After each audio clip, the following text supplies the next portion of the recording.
Hello, welcome to my YouTube channel. In this video, we are going to learn about management by objectives or MBO. Topics that we are going to cover in this video are: what is MBO, definitions of MBO, process of management by objectives, advantages and disadvantages of management by objectives. When we hear the term MBO, the first question that comes into our mind is what does MBO stand for? Well, full form of MBO is management by objectives. MBO basically improve the motivations of an employee by setting a specific goals of their work.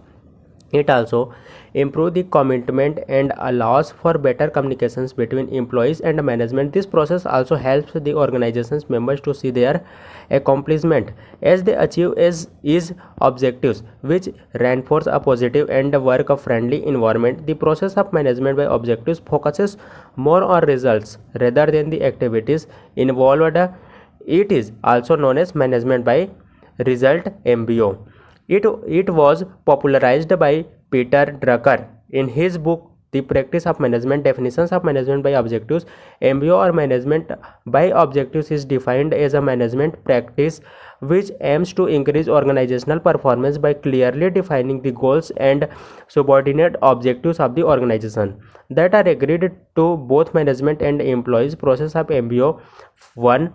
Define the goals of organizations. Defined organizational goals help manager and supervisors to guide employees' effort in the strategically way, and they work to achieve it. To define the objectives of the employees after making sure that employees managers have informed of patients general objectives, planning and strategies that the managers can.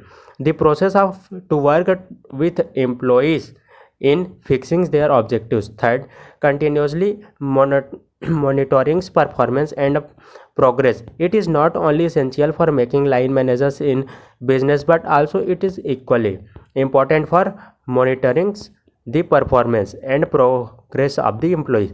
4th, performance evaluation lets an employee understand where does he or she stands as compared to other employee in the organization. 5th, providing feedback. One of the main part of the MBO process is taking feedback from valuable clients that allows the monitor and correct or improve actions of the product or organization. 6. Approval of performance. A regular review of the performance of the employee within organizations is called performance appraisal. By the performance appraisal, a supervisor can review the payment of an employee. Advantages of MBO. First, it forces the manager to simply the plan and activities for the best result. Second, employee commit themselves to give their best to move its achievement.